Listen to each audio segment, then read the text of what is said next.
Here's a song I wrote a long time ago. I've never performed it. Oh, you're live. Well, hello, everyone. I had a hell of a time getting on YouTube tonight.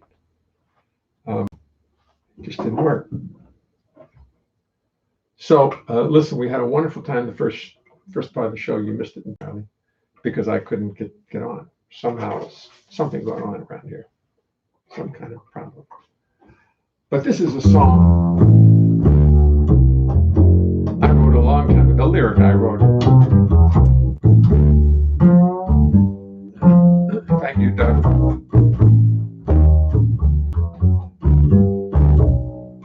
See, I imagined a ne'er-do-well, a wastrel, who had a girlfriend who his uncle thought a lot of, but his uncle knew better than to. Well, anyway, the song is very self-explanatory. Darling, before you leave me, darling, before you go, there's a little something that I thought that you should know. My Uncle Henry passed away that crazy so and so. He put you in the will, and baby left you all the dough. So darling, don't be rash. You'll be walking out on lots of newfound cash.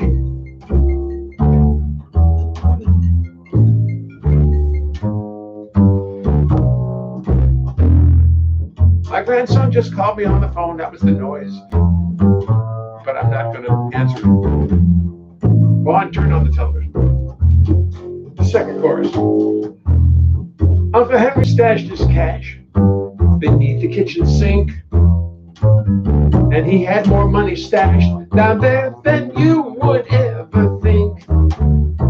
He hoped and prayed that money would never fall into my hands.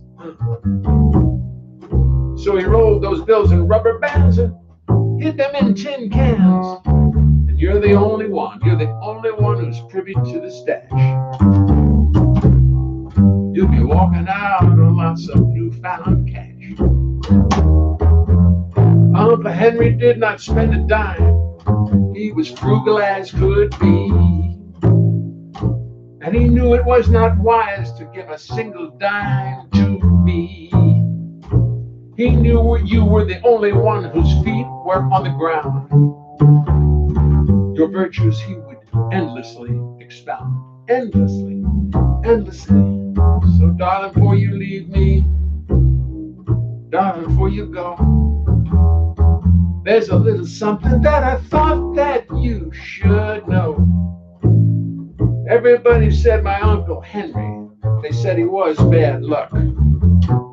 Well, I think he was probably related to Scrooge McDuck. Yes, baby, don't be rash. You're walking out on lots of newfound cash. Baby, don't be rash.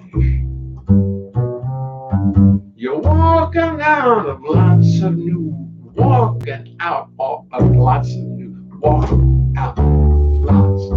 cash. The spirit of the song, I love my actual performance of it. You're walking out of lots of newfound. You're walking out of lots of newfound. Walking out of lots of newfound cash.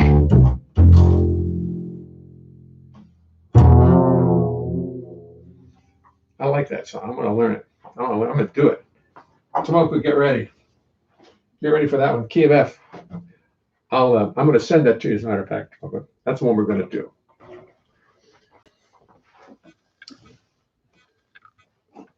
You are on. Well, thanks, Doug. Apparently, the only person watching tonight is that because I've screwed it up so much, they've all given up on me. Okay, one more time. See if nobody on YouTube knows because nobody's looking, nobody's watching. Anybody know who that person is? On the Facebook, audio is much better on the Facebook stream. Hey, Murray Weinstein. Murray, can you tell who's sitting? This person is with me. Can you see him? Let me see. There, let me make it. Can you see who that person is standing next to me? I'm playing the bass, and a famous person is standing next to me. Famous Broadway person. A famous, I don't want to give too much. YouTubers, can you see that at all? You know who that person is? Hard to find you on YouTube either, Jalen. I know it's tough. Bill said Cy Coleman, and Keith comes right back with Cy Coleman too. Well, Bill and Keith will have to have a playoff then. Keith says Cy Coleman because he worked for Cy Coleman enough. Christian Zito is watching. Okay, it was Cy Coleman. Now I've got to put that back on my wall. Here's another. Here's a nice picture. Look at me. Do I look content? That's me and Russell Malone backstage at the Y. Russell's happy. Look at my face. And I like this picture so much I would even put it up as discontent as I look. But that was my focusing on the selfie look. Not particularly. Russell. So how's everybody today? That's a direct YouTube link. Sam Montooth put the direct YouTube link, but everybody tells me now that Facebook's much better. Christopher Lentz, Russell Malone. Yeah, that's a great shot. I went through my. Here's another thing. I went through my pictures today and found some more. Look at this. I was doing a concert with this dude, Roger Kellaway.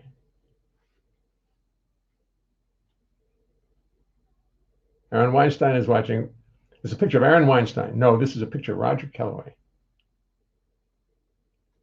We were doing a concert, and what's he doing? He's sitting there. He's playing a Bosendorf,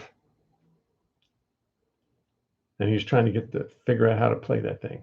And he figured out how to play it. It's a concert last year. We were supposed to work together this year, and he called me and he said, I can't make it. Can't make it. And he was right.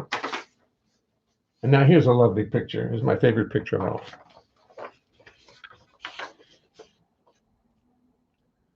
That's, I took that down at David Gage's House of Basses. They just accumulate like that, and you go in and play them. And that's just a small part of the instruments. They're pretty. Oh, I like that picture. I'm going to put that up. And then today, no, I'm going to do another song. Then we'll worry about that other thing I was going to talk to you about. Aaron Weinstein replying to Christopher. Yeah. Nice. What, the bass photo? Which one are you talking about, Aaron? The bass photo or the Kellaway photo? It takes a little time for your answers to get in, but see if you can do it. Love to know the lyric Freud in the Irish. It is said that Sigmund Freud, in a moment of exasperation, claimed the following to be true. He said the Irish were the only ones he couldn't help. Ain't this a fine how do you do? Well, you see now I'm half Irish, and I've seen the Blarney flowing, and I know a little bit about drinking. And I'll admit, amidst the Irish whiskey and the Blarney, there's not a lot of psychological thinking. The Irish have known the good and the bad. They've seen the share of misery. They know a little bit about stress and strife. And they have a humor about themselves that's often too accepting of the limits and realities of life. God forbid that I should start to lionize the Irish, though it wouldn't be hard for me to do. It's just that Sigmund Freud said he really couldn't help them. Ain't this a fine how do you do? And I forgot how the melody went. Freud and the Irish. And I never really sang. That's another song I didn't sing too much because you don't want to get the Irish upset in the audience.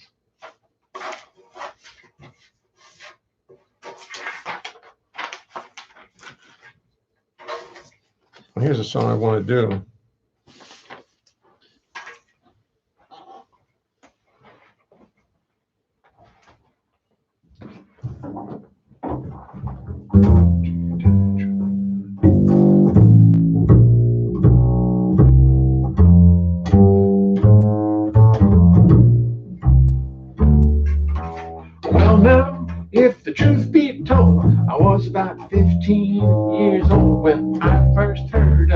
gentleman named Ray Brown. He was playing with the Oscar Peterson trio, man. That music meant the world to me. Oh my, it turned my life around.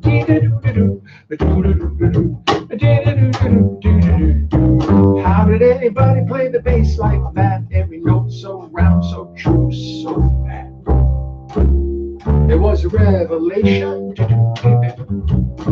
So I bought every record Ray Brown made, and I went everywhere that Ray Brown played. I was full of inspiration. In 1959, I heard Ray Brown was going north, gonna settle down, start teaching in Toronto.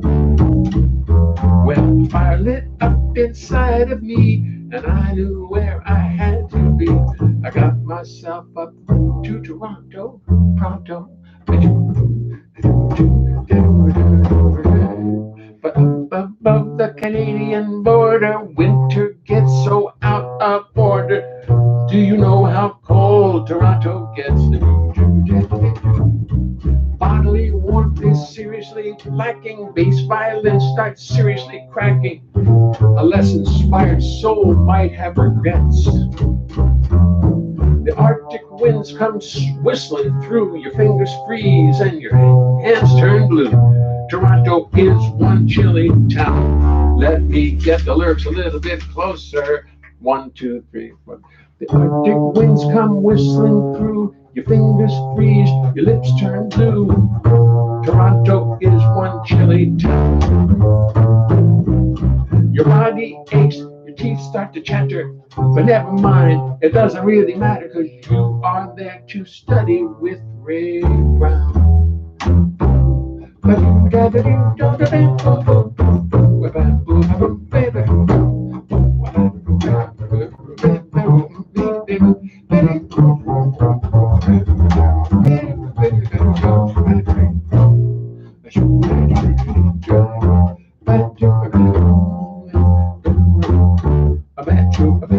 I'm sorry, I'm thinking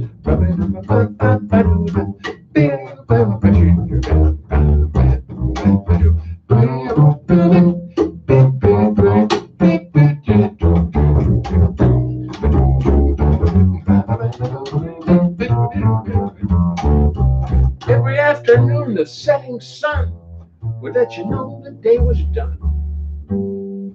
Toronto winters were rough. But as the evening frost began to glisten, Ray Brown would play and we would listen. I never did get enough.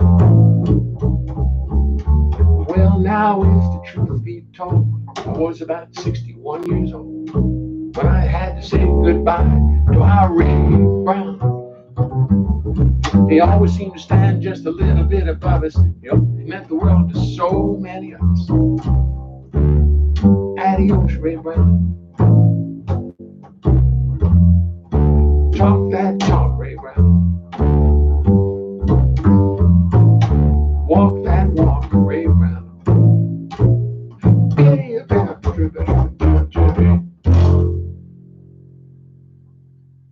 I'm gonna work on that one. I'm gonna work on that song.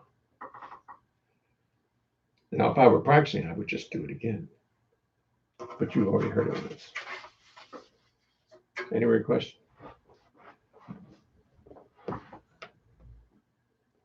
I don't do Facebook, says Judy Schlesinger. Well, I listened to the YouTube videos, and the sound is awful, terrible. I mean, they go, wow, wow. I may have to give up on Facebook and just do YouTube, because I don't know why it has Facebook. Well, now if the truth be told, I was about 15 years old when I first heard of the gentleman named Ray Brown. I like that song. I'm going to learn it. I mean, I pretty much know it. I almost know it. The difficult part is the Arctic winds come screaming through, your fingers freeze, your lips turn blue. Toronto is one very chilly town. Your body aches, your your teeth start to chatter. Your body aches, your teeth start to chatter. Your body aches, your teeth start to chatter. But never mind, it does not matter because you are going to study with Ray Brown.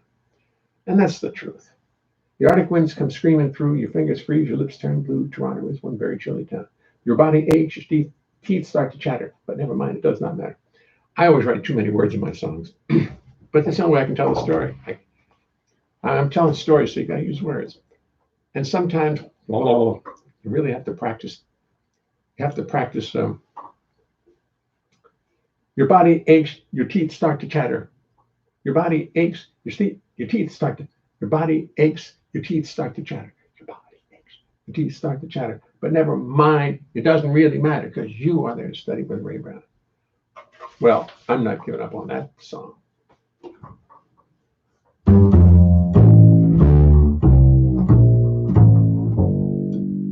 When I was a little boy, growing up in Baltimore, I used to tell my mama everything.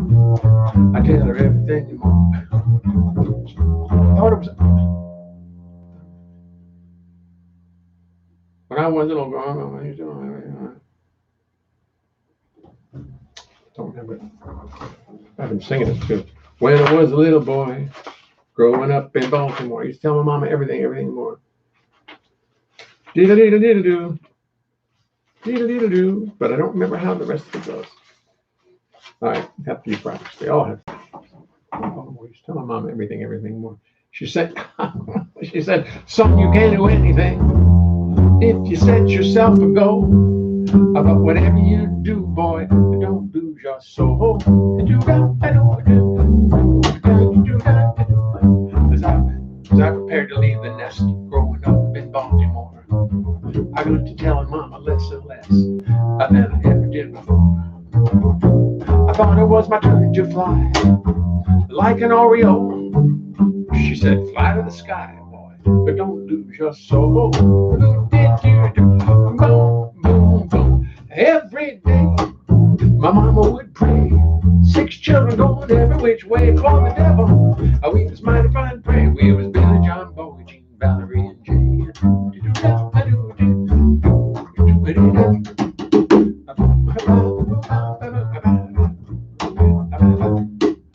When I was turning 23, or was it 24, I went out to see a world I never saw before.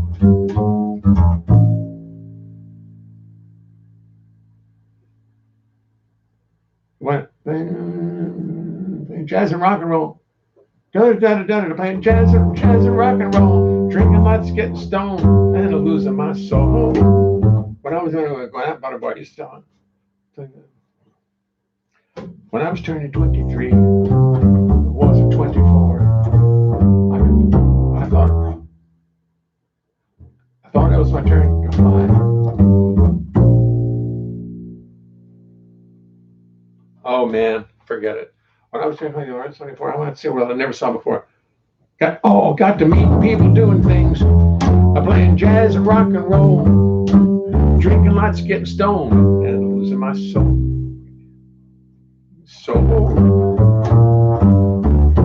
Again, that lyric. When I was turning 23, I wasn't 24. I went out to see a world I never saw before. Got to some of the meetings. I just said it too. I did a meeting thing playing jazz and rock. Now I've forgotten it again. Forget it. Every day, my mama would pray. 6 children going out. Every day, my mama would pray. 6 children going every which way for the devil. We was mighty fine prey. We was Billy, John, Boy, Jean, Valerie, and Jay. Got to meeting people doing things. That's the lyric I can't remember. Got to meet people doing things, playing jazz and rock and roll. Got to meeting people doing things, meeting people doing things. I can't remember that. I got the days I'm 79 and my hair is growing thin. Still I'm sitting waiting for the good times to begin. My mom's gone and left us now. She's reached her final goal. She think you do what you want, boy, but don't lose your soul.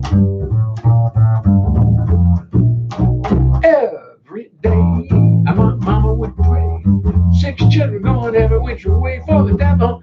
We was mighty fine prey. We was Billy John, Boy Jean, Valerie, and Jay. I said Billy John, Boy Jean, Valerie, and Jay. I said Billy John, Boy Jean, Billy John, Boy Jean, Valerie, and Jay. Got meeting people, doing things, playing jazz, rock and roll. That's the lyric. That's the one I keep forgetting. Got to meet. I was turning 23. I was 24. I went out to see a world I never saw before. I got to meeting people, doing things, playing jazz and rock and roll, drinking lots, getting stoned, and losing my soul. That's a good little song. I like that song. I mean, good for me. Now let's do another one. See if I can remember something else.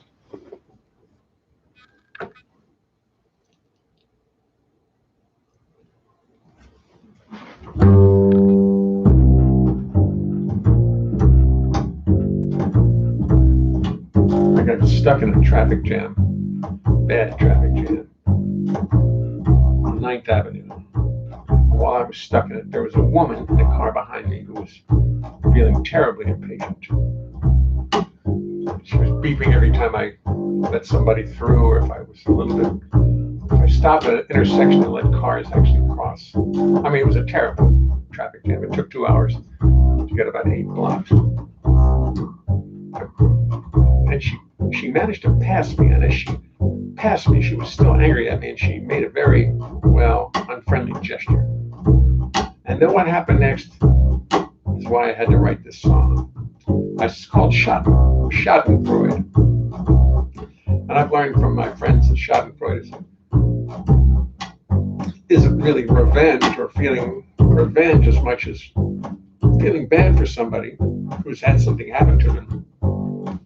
But still deep down inside, you're glad it wasn't you. Leave it to the Germans to figure that emotion out and put a word to it. So I wrote the following selection. You question me, you take me to task. What is Schadenfreude, you ask? Why do people find it so appealing? Well, Schadenfreude is a dark little void where you feel overjoyed at someone else's misfortune. It's not a generous feeling. Schadenfreude happens deep inside. It's a feeling we try to hide, this finding pleasure in another's pain.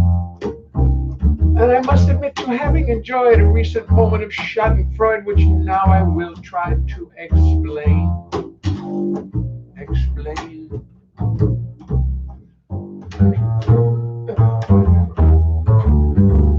You see, the traffic jam was terrible. Some found it unbearable. Patience was wearing very thin. The lady in the car behind me honked and honked just to remind me, don't let anybody else cut in. She honked and honked, her venom flowing, honked and honked, impatience growing. She was not to be dismissed. Nonetheless, I did not react. I almost found it funny, in fact, as I watched her pound the dashboard with her fist.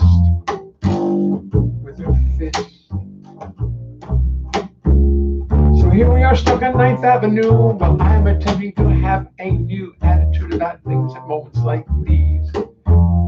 While she sits behind me for 2 hours fuming, I sit here pondering spring flowers blooming, pistil stamens, birds and bees.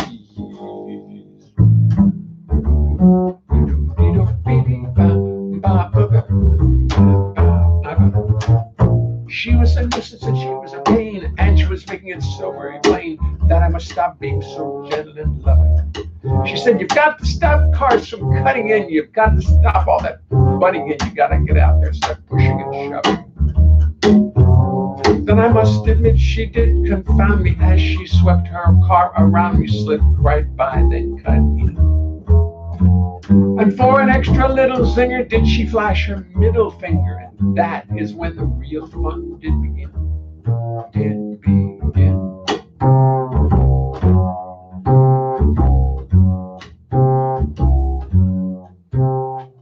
Inside turning in a road. Yes, that's right. With her insides churned and her rotors rate furnished, she pulled right behind a big truck, turning, resulting in a moment so bizarre. Because as she turned, the truck's rear fender did slowly and carefully, surgically render complete destruction to the front end of her car. The The mashing and bashing did not happen quickly. No, no, no, no. It was slowly and sickly. Oh, the gnashing of teeth and the bending of steel. And it would be a total lie if I should even try to deny the schadenfreude I started to feel.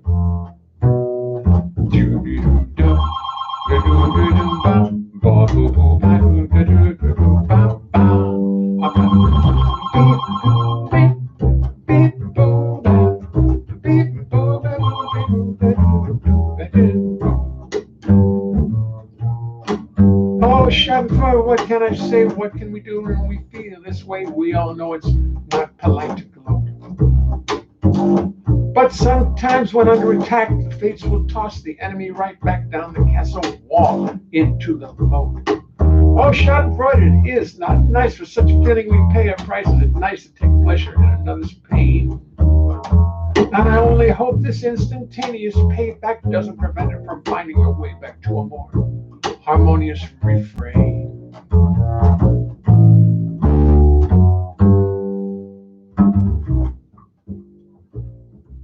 To a more harmonious refrain. When I finally managed to slowly pass by her, I did not taunt her nor evil eye her, nor so much as glance at her automobile now destroyed. I passed by the spot where it all had occurred with nary a glance nor the scourging word, but oh my schadenfreude. Ooh, my schadenfreude. Whoa, whoa, whoa, whoa, whoa, whoa. Schadenfreude. Schadenfreude.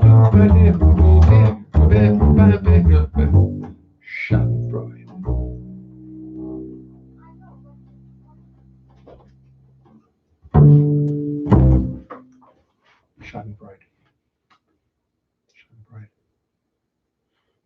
Took me about a year to learn that song. Spent more time on that song than I spent on each song in my life.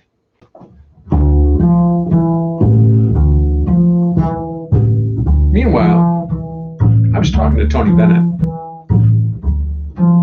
I just shouldn't go any further. I should just stop right there.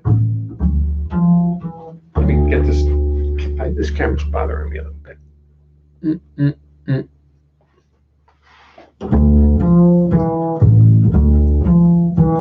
Tony said, Jay, when you do, you always got to include your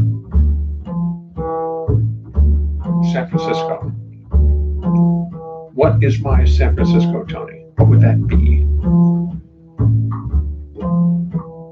He said, you know, the one about the airplane. You always got to do that song. Oh, really?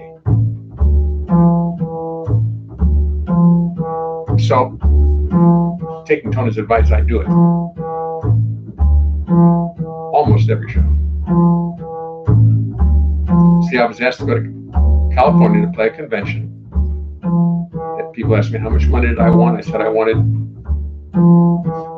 $10,000. They said, how's 500? I said, 7,500. They came back with 500. I told them I wasn't coming for less than 5,000, and sure enough, we settled for 500.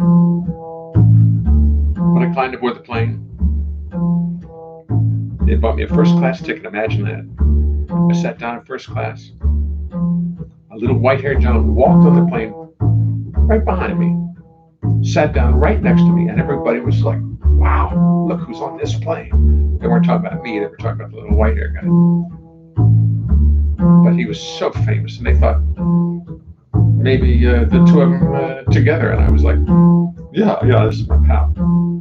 Not really, I was just like, amazed. Anyway, it's a true story. Take my seat aboard the plane, and what is this I see? Leonard Bernstein comes aboard and sits right next to me. First class New York to LA, some things just work out right. I'll be sitting next to Leonard Bernstein this whole flight. Maybe I should just act like I do not recognize him. Be real cool and do my best not to antagonize him. Now we're rolling down the runway. Next stop is LA. I am nonchalant like I ride next to Lenny every day.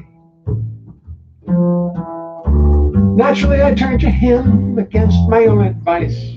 Introduce myself and find that Lenny's very nice. Soon we start to chat and drink and talk about our lives. We talk about our children and our wives. But what a lovely fellow. What a lucky day. Me and Lenny side by side. New York to L.A. Soon we're chatting, drinking, talking like the very best of pals. Talking music, life, art, death, root canals. Now he's interrupting me, but really that's okay. Because he's a lovely fellow and he's got a lot to say. I recite some songs I wrote, he recites them back. For poetry and music, he seems to have a knack. He tells me that his new show closed and now he's feeling beat and he's not used to dealing with defeat. But what a lovely fellow, what a lucky day. Me and Lenny side by side, New York to L.A.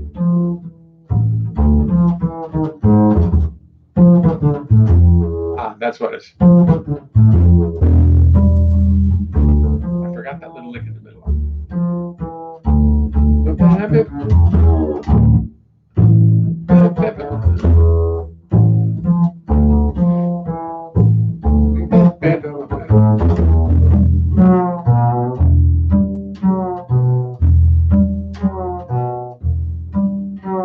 He does a London Times crossword, 10 minutes and he's through. Does the puzzle with his pen, I do not have a clue. What an intellectual, but a warm and friendly guy. We talk about the world below as we sail through the sky. Finally, I feel the airplane starting to descend. And I know this lovely day is coming to an end. Put our trays and seat backs up just like you're supposed to do. And land a bit, my friend, a fond adieu. What a lovely fellow, what a lucky day. Me and Lenny side by side, New York to L.A. What a lovely fellow, though really I must say, I've not heard from Lenny since I left him in L.A. Not a goddamn word from Lenny since I left him in L.A. In L.A. In L.A. In L.A.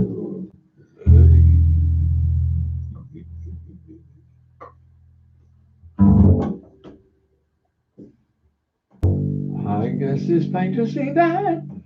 Here's a hard song I wrote. We used to do it as a fast bossa nova. No, I knew it was a ballad. I guess it's plain to see that something's coming over me. Once I was fancy free, but now you've captured me. What is this thing about you? Why can't I live without you? I wonder if I shouldn't try to just forget about you.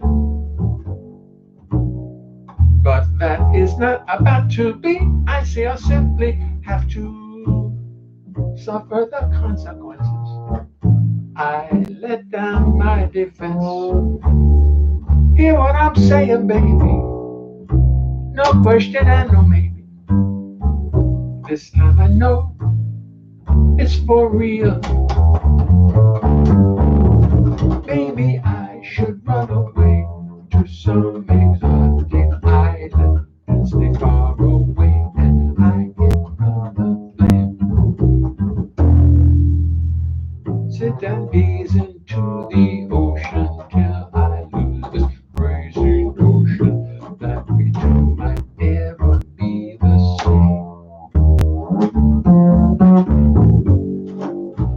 But that is not about to be. I see I'll simply have to suffer the consequences. I let down my defenses. Hear what I'm saying, baby. No question and no maybe. This time I know it's for real.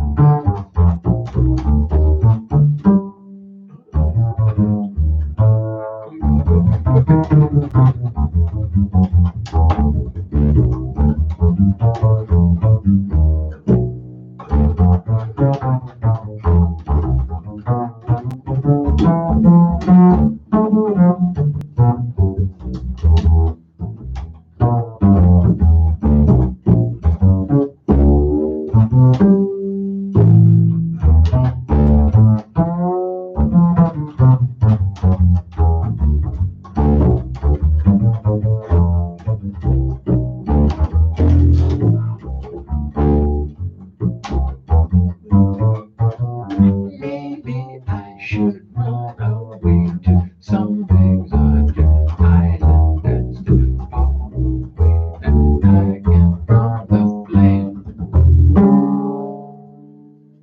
Sit and gaze into the ocean till I lose this crazy notion that we two might never be the same.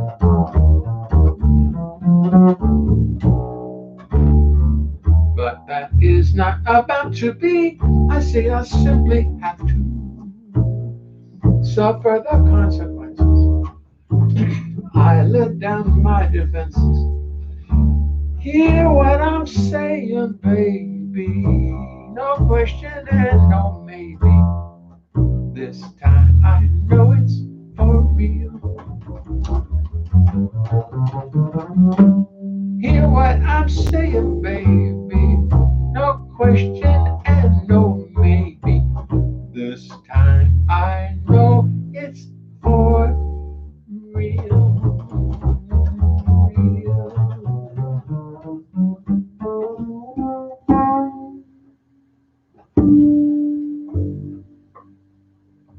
I guess it's plain to see that. I guess it's plain to see that. I guess it's plain to see that something's coming over me. Once I was fast.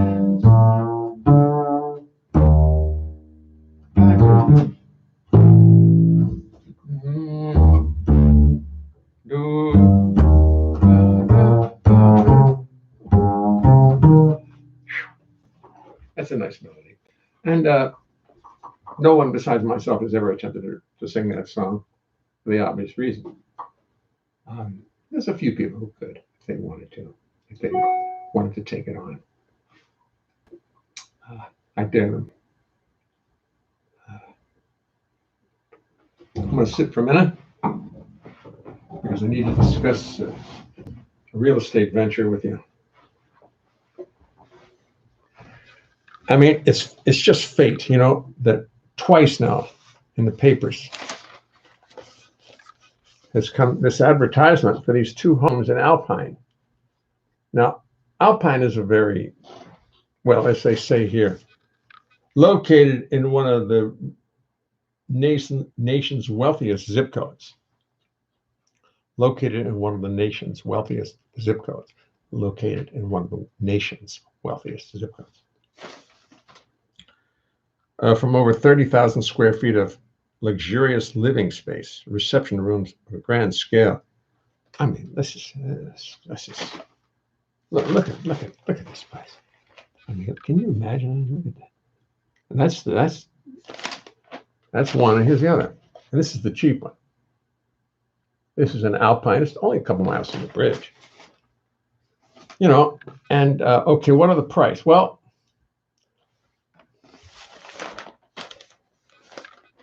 this one here is 32 million.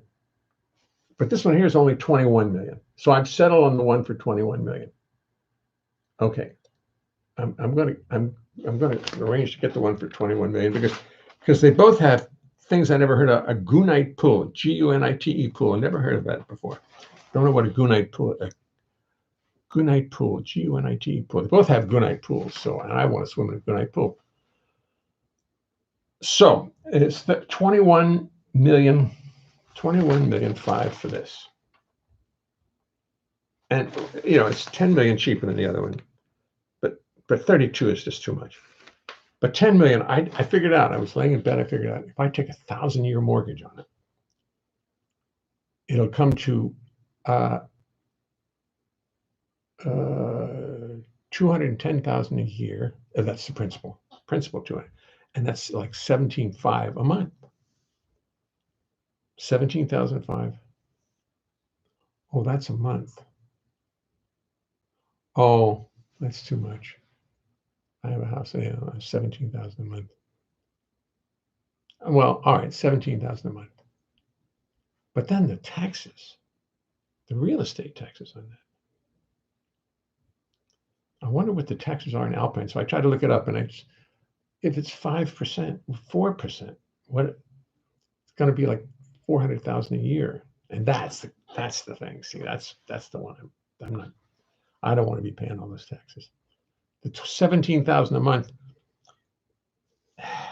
Well, it's a lot. Yeah, so that's 1,000-year mortgage on that house, and the other ones.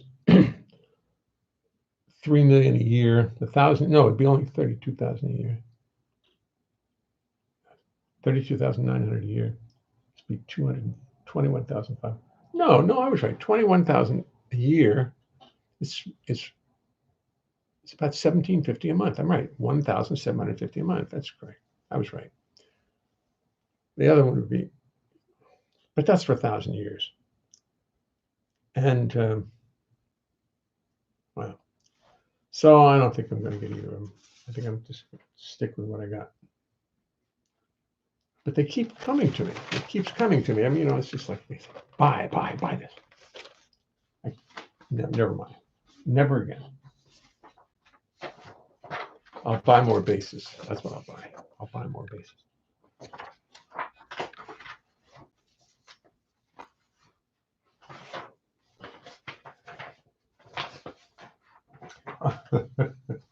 Here's a lovely picture.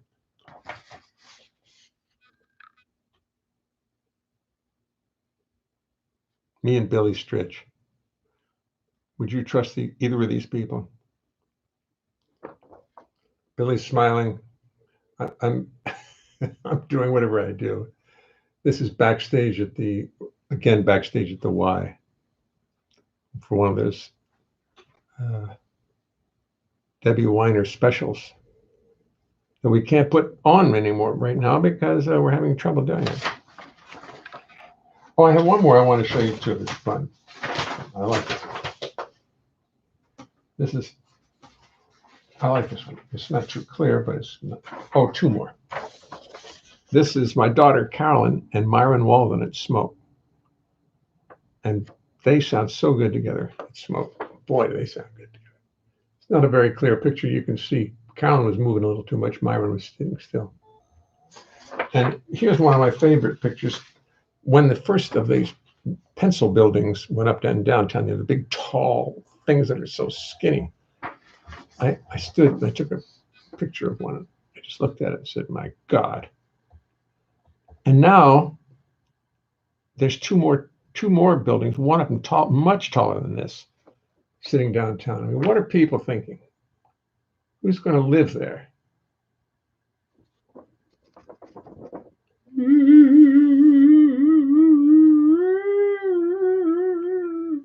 I have a recurring dream where I'm in a big, tall building like this, and it's going. And it comes every what? Now it's every 5 years. My unconscious drags it up just to let me know that you're not safe, brother. You're living on Earth. Beware. I'm going to go down the other one. There's another one now, even taller than this. Downtown now. No, disgusting. Disgusting. Oh, where's the other? Where's the last one? There's one more I wanted to show you. Oh, yeah. My dear friend, Tomoka Ono, had a nickname, Panda. So when she came to our house and sat with our panda, I quickly took a picture of the panda. Tomoko Ono, Panda.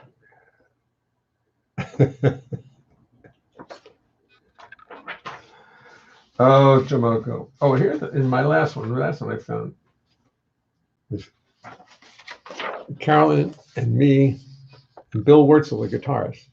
We were doing a concert up someplace. That's one of the better pictures of me. I'm not making some kind of odd face. Just looking like a human being. It was a concert we did 2 years ago at a train station in where's the place where the Clintons live? A train station in Saskatchewan. No, it's upstate New York. It's just up north of the city. Wonton. Where is it? I can't think of it. Somebody else, you'll tell me. You'll tell me. Okay, that's pictures for today. I'm not going to buy my real estate. Never mind. Got to get some. Oh, of course I have to share this one again. My favorite. Anita O'Day. I show it every night because I'm crazy about it. To Jay, my all-time favorite. But that's okay. I believe her. We had a great time playing with each other. Used to play at Marty's on 72nd, on 3rd Avenue at 72nd Street. That's where I moved. Then I did a couple road gigs with her, did a Carnegie Hall concert with her, and that was about it. 8:14 it is. Well, you know, I think I've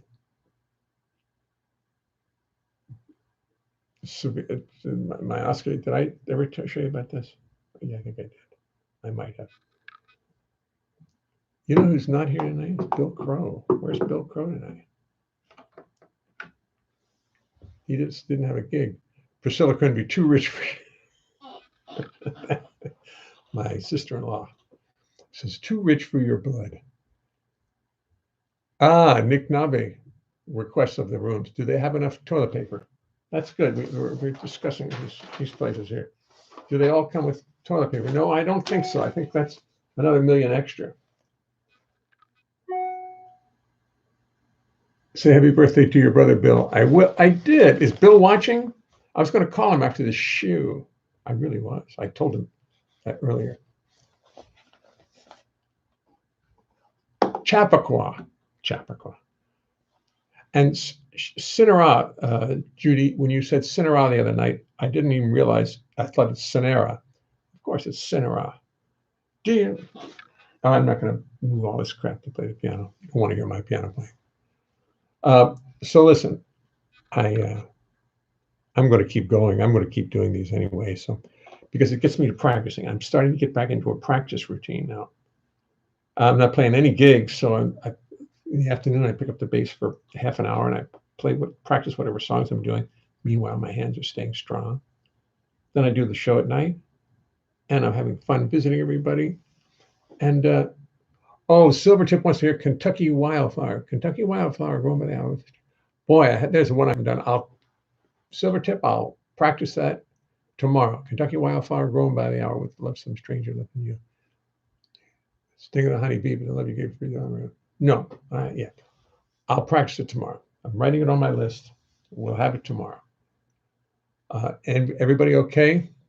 Doug Romoff, you are on. Schlesinger, do they come with enough toilet papers? Somebody asked me. Schlesinger, clap, clap, clap, clap. Laugh on. No, it's Misery Joy. Do they come with enough toilet paper? Blah, blah, blah. Okay, you YouTubers. I will see you soon. See you tomorrow, 8:10. I'll be here. You got nothing better to do, come and visit and kibitz on my performances. Thank you. Bye-bye.